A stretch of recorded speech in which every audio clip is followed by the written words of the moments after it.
Why don't you tell it? Okay, so I was living in LA and Yale was in New York, and I had somewhat recently broken up with a boyfriend my mother hated, and she came out to visit me, and we were at the Art House Cinema, and there was a poster up there for The Last Klezmer. And my mother said, "Oh, I saw this in New York." I said, "That's great, Mom." "Oh, the filmmaker was there, and he was talking, and he was so smart. What a mensch." I said, "That's great, Mom." She goes, "Yeah, I gave him your number." And I hit the ceiling because I said, "No, don't give out my number to people." And she said, "Well, did he call?"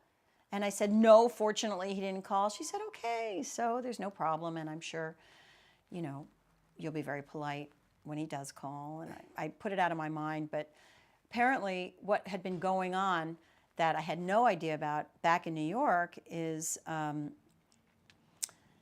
these three women, my mother, her friend, and her friend's friend, who was Yale's literary agent, had been conspiring to put us together. So my mother had gone to a screening of The Last Klezmer, and she had been impressed with Yale, and she said to her friend that she was with, "I wonder if he's single."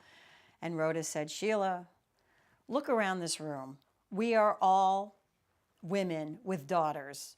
You're never going to be the first to get to him. Just forget it." So what we pieced together afterwards is Yale went to his agents, and she said, "Yale, are you dating anybody?" And he said, "Nobody special." And she said, "Oh, my friend knows all of these eligible Jewish women," which was a lie. It was really only just me. So Yale spoke to this mutual friend, and I'm going to tell them this part.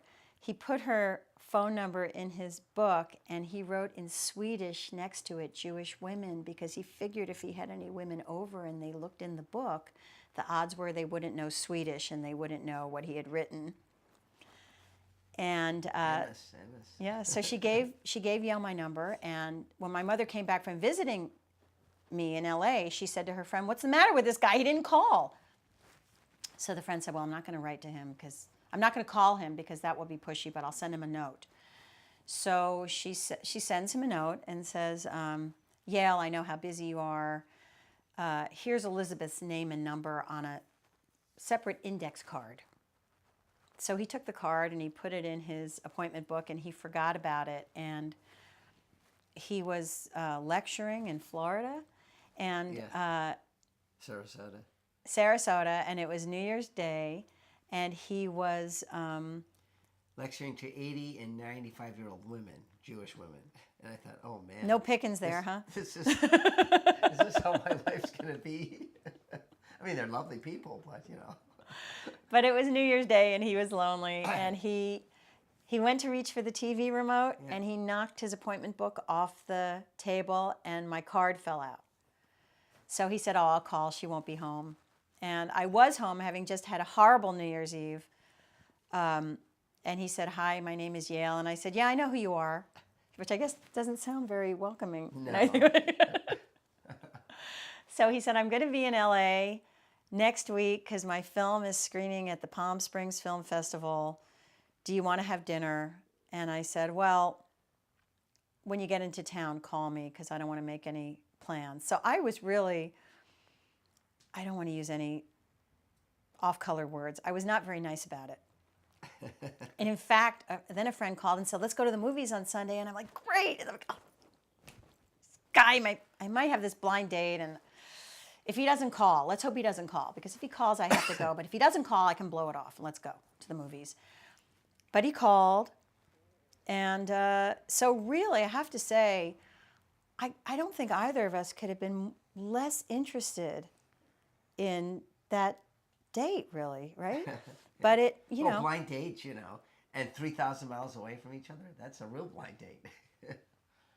So.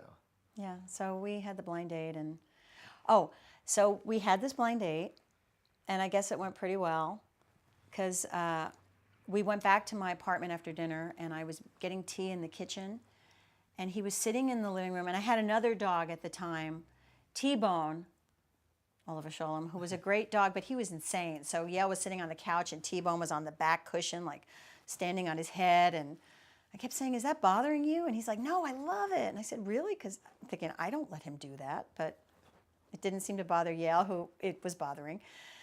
But Yale said, you know, I have to leave tomorrow night. But before I go tomorrow afternoon, I was going to go see The Madness of King George. Do you want to go? And I said, actually, I'm dying to see that film. Yeah.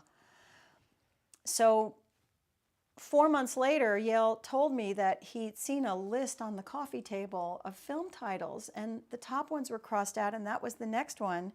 And he hadn't known what it was, but he figured that it was the next thing I wanted to see. So, but it took 4 months to confess that he didn't know what the film was. It was a great film, but, you know, we had a great date, and then that was it. What the Zoe?